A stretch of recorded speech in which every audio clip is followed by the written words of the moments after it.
Our next speaker for today, we have Ms. Rosalind Radcliff, Distinguished Engineer, Chief Architect for DevOps for Enterprise Systems from IBM. She's a Chief Architect for DevOps for Enterprise Systems. Rosalind is responsible for driving the direction for products in support of customers' transformation to DevOps specifically focused on IBM Z, including bringing open source pipelines to the platform. In addition, she works with clients in their DevOps transformations. She is a frequent speaker at conferences, master inventor, a member of the IBM Academy of Technology Leadership Team. In 33-year career with IBM, she has held many different roles, including development, test, user interface design, industry standard work, as well as services. She has worked in many different areas, including systems management and application development, which is why she is now focused on DevOps. Her topic for today is enterprise bug busting to drive software quality and business value.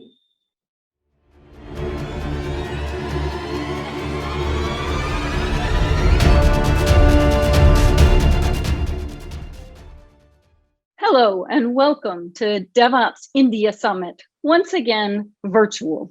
Hopefully next year we'll be able to be together in person. But once again, this year, I want to share my stories and information, this time about enterprise bug busting. I want to focus on this area of how to improve quality.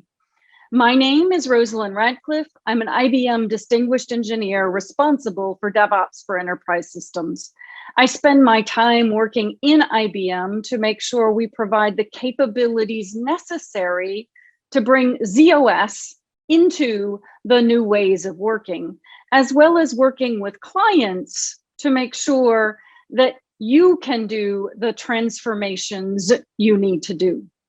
When we think about software quality, it's important we don't just think about testing, but we think about what are all the aspects that come into and drive the quality of our software. And it's important to recognize why this matters. If we look around the world today, software is everywhere. Software is in everything we do. Our cars are no longer just mechanical machines, they are software. If we look at just about anything we interact with, software is what plays a key role in this activity. And so we need to make sure that from our banking systems, our insurance systems, our retail systems, everything, our airlines, we make sure that we have the right level of software quality. And in order to do that, there are a number of things we need to address. And first is the culture of quality. When we think about the new ways of working that have been talked about for the last number of years with the DevOps or DevSecOps transformation, this is changing the culture. It's changing the way people are working. Well, as part of that transformation, we need to make sure we're transforming the quality of culture to make sure everyone is responsible for that quality. Everyone plays a part in this quality of culture. And it's all about automation in many ways, including the CI/CD process. It's about making sure we can get that fast feedback as quick as possible so that developers working on the code can understand if there are problems, if there are issues, or if it's actually addressing the business needs. Now, testing, of course, is part of software quality. But when we think about testing, we can't test in quality. What we're doing through testing is identifying problems. So we need to make sure we do test, and we need to make sure we do all the right kinds of testing, but we need to make sure we're focused on quality in the first place. And we need to think about the metrics that will help drive this culture of quality. Metrics are a challenge for every organization. With all of the new tools and the ability to capture more metrics, we have an opportunity here to get more out of the system, understand what's driving the system, understand what's going on. But at the same time, these metrics can drive bad behavior. So we need to make sure in the metrics that we're using, we're driving the software quality that we want to drive, and we're driving the right behaviors in the system. A simple example, if we look at metrics, if you require a unit test for something, but don't require anything but a unit test, I could build a unit test that says assert equals true. It'll always be true. I'll have a unit test, but it doesn't actually test anything. We need to make sure that we're actually doing things that are bringing value into the process and are improving the overall software quality. And this whole new modern development process is what helps bring this software quality, improve software quality. And it starts at the very beginning. It starts at the understanding of what I'm building, making sure I understand the impacts to the system, making sure that I understand what's going on in the system as I make this change. I talk about enterprise software quality for a reason. Every single part of the organization, every single piece of software has to be part of this process and has to be considered part of this process. I need to make sure I'm addressing the issues from the front end all the way through the back end systems. One of the problems we have today with software quality is that it's not necessarily addressed across the board. Now, when we think about those back-end systems running on IBM Z in general, we think about the high-quality systems that we have. They are running. In some cases, they've been running for years and years without being down. But how are we driving that quality? Are we driving that quality in the way we want to? Are we getting that business improvement that we want? Are we getting that speed and agility at the same time as the quality? In order to really focus on this overall software quality and the speed and agility we want, we need to make sure we're having this consistent development process across the board. We're getting this space where developers can get that fast feedback. They can do their individual development, understand, get that fast feedback on the system, understand the problems, understand the issues, do pull requests or merge requests to make sure that someone else has looked at the code, but that request isn't, scanning through the code like it was when I started in development many, many years ago, but I've got a pipeline that's run the set of tests that are available. It's done the build. It's giving me feedback as a reviewer. So I'm not focused on the code in the same way. I'm focused on security.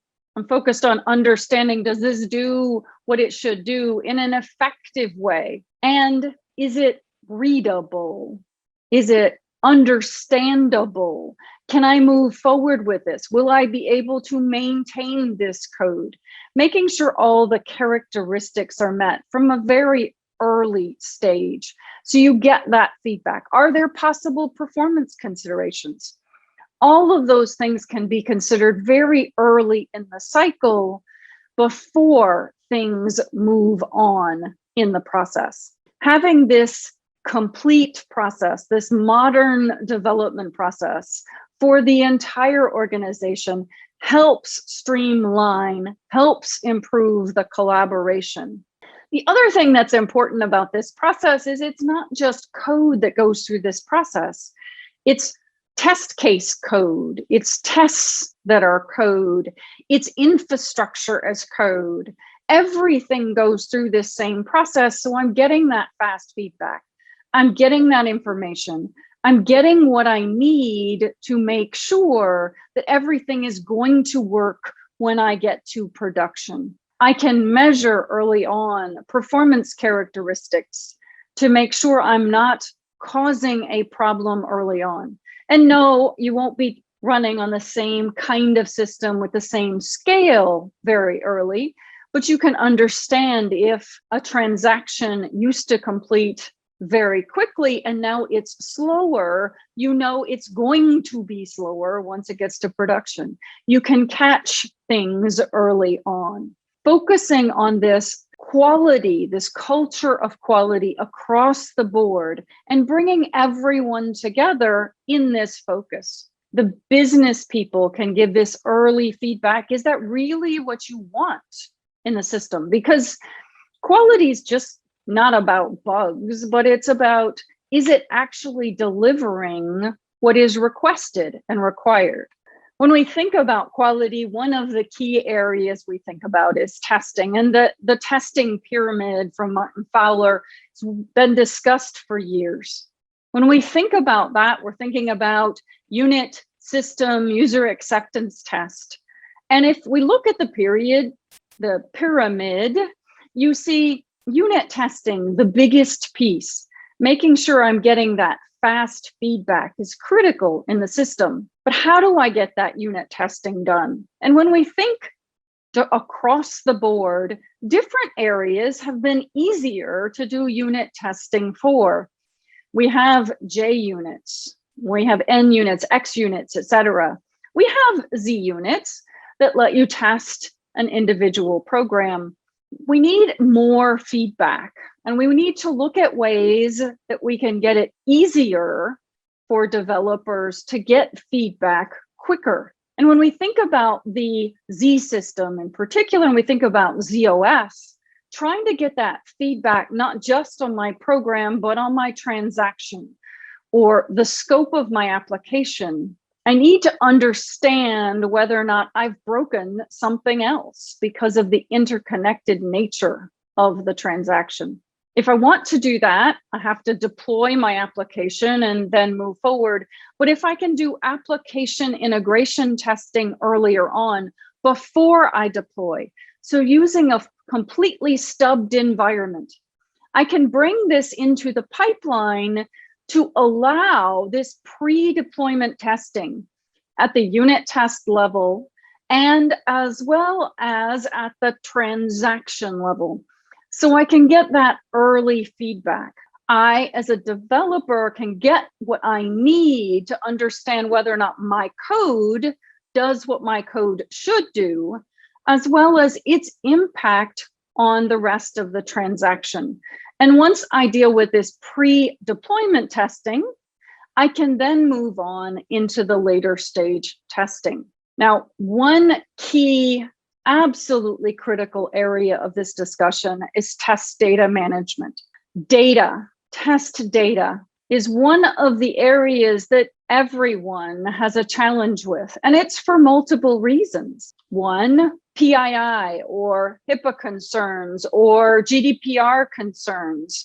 We need to make sure that the data we're using is appropriate to be used and accessed. We don't want exposure of information that shouldn't be shared to a larger scope of people. So we need to think about what's the right data. We also need to make sure that we have the scope appropriate to the environment. So when I'm doing unit testing, I want to make sure that I'm testing all those boundary conditions. I want to make sure that I'm testing all the error conditions. I want to make sure I'm covering all of the scenarios possible that are reasonable.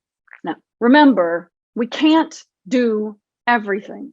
You can't test out all of the bugs. There's no system with 0 bugs in it.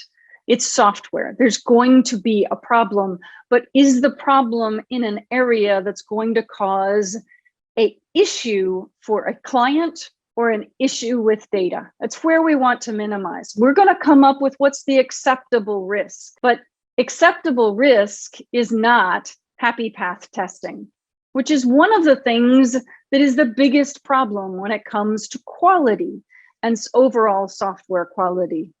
Many times we focus on the happy path, the way it's supposed to work, but it's those error conditions or security considerations that are just as important in this early testing. When we think about this early unit pre-deployment testing, we want to make sure we're using this wide variety of data, which means fabricated data is ideal for this kind of environment. Made up data to make sure that you're really testing the variability that could come into the system, including data that's not possible to get into the system. We want to do those things to make sure the code handles something coming in that just should not be possible to come in. Focusing on fabricated data for early testing, for unit testing, for pre-deployment testing, and as well for that early function testing helps get automated testing working. If I'm trying to use production data, I've got lots of records that are going to run exactly the same thing over and over again. And fundamentally, production data is good data. Production data is good data. It got into the system, so it's there and it works. We want to make sure in our testing, we're using this bad data that can't get into the system.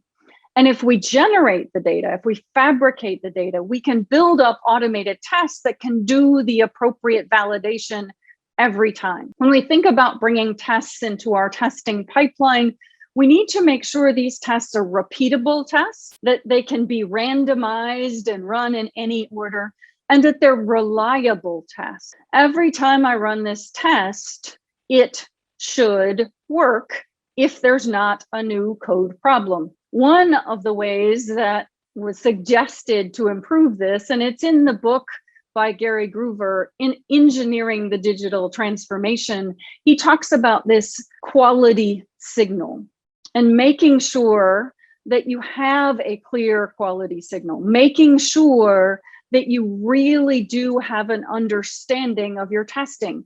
And having lots of tests is not the goal. Having tests that are repeatable and reliable. So if you have a regression bucket, run the regression bucket against a set of code over and over again. Does you get the same results every time? Do you get a clean result? Then randomize it. Make sure you've got down to a set of tests that are repeatable and reliable.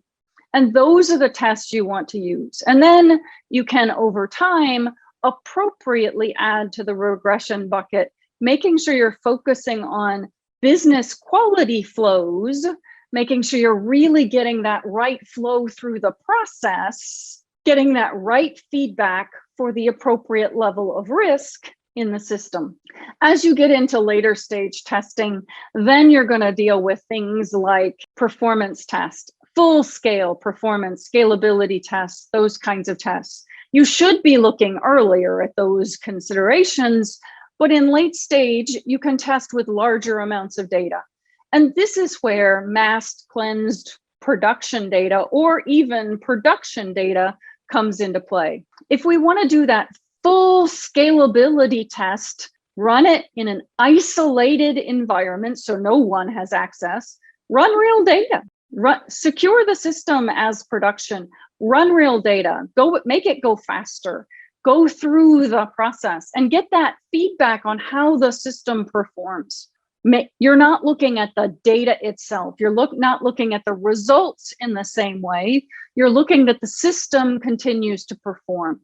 So that kind of data works better, that real data or masked obfuscated data works better in that kind of testing, where fabricated data works earlier in the cycle. When we think about this process, we're trying to make sure we are provisioning our systems with the right data, running the tests, and then throwing away the systems, making sure that we have this cycle of repeatability and feedback. Having this pipeline, what many people refer to as a DevOps pipeline or continuous integration, continuous delivery pipeline across the board, including all of your systems, helps give you this agility. It gives you the ability to deliver at the speed business requires, helps you move to the digital transformation you're attempting to move to. I mean, this past year, we've had to deal across the world with a changing environment. We've had to deal with being at home, not traveling. We've had to deal with access to systems. Many systems have been overwhelmed with the demands, and people have been overwhelmed with the need to deliver quickly. By having this modern development practice, this new way of working, we can deliver at that speed with the quality we need. We don't have to reduce our quality because we're trying to go faster. We can improve our quality while going faster by having the right testing, by having the right automation, by removing the people from the process, from the manual steps that are repeatable and should be done through automation. Now, it's important to recognize in this process, we're not removing the need for that malicious testing or that really good tester. We joke, everyone becomes a tester. Well, that's true. Developers need to test their own code at the unit level. Business is looking at the system, but we still have specialized skills. And there are some people that are just amazing at finding problems.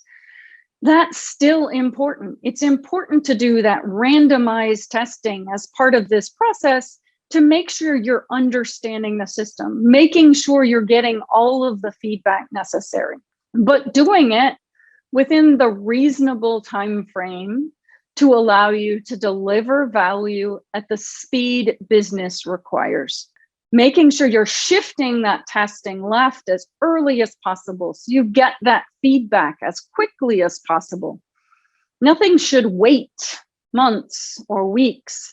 That feedback should happen as soon as the code is ready and get that quick feedback in the environment.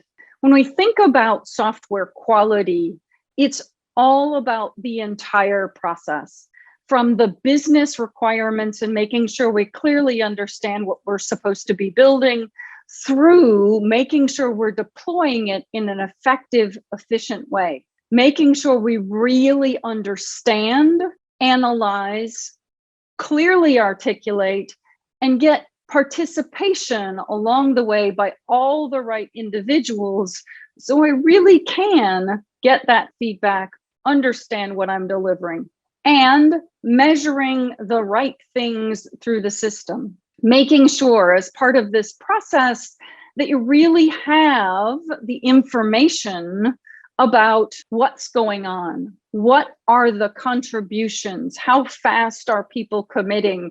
How fast is the build running? What is the build failure rate? Are you getting it fixed quickly? Do you have failing tests that don't have a reason for failing? Making sure you're capturing the metrics and tracking the system is a very important part of this process to ensure this overall quality.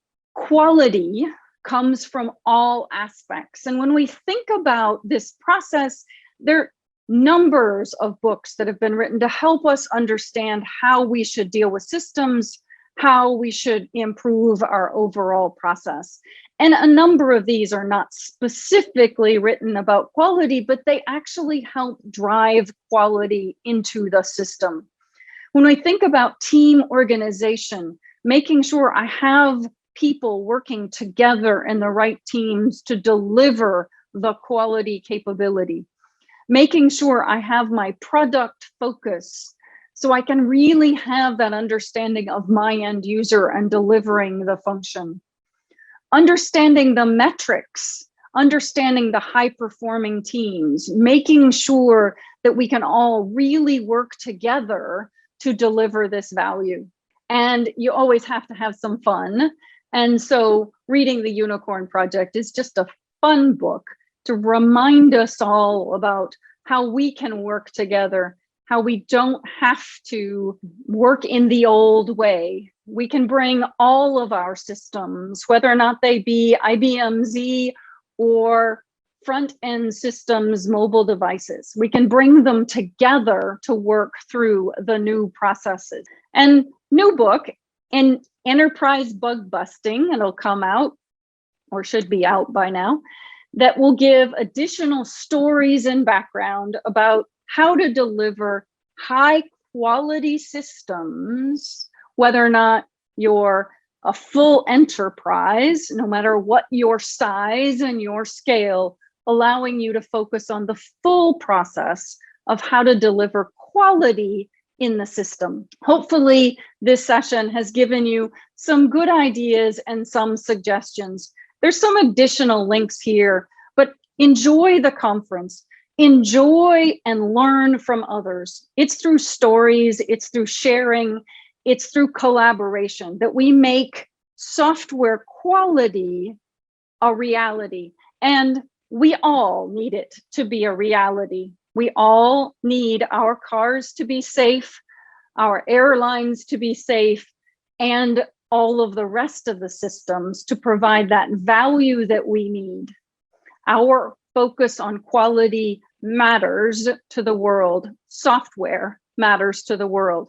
Now, hardware does too. So yes, we have to do the same things for hardware, but here I'm focused on software process.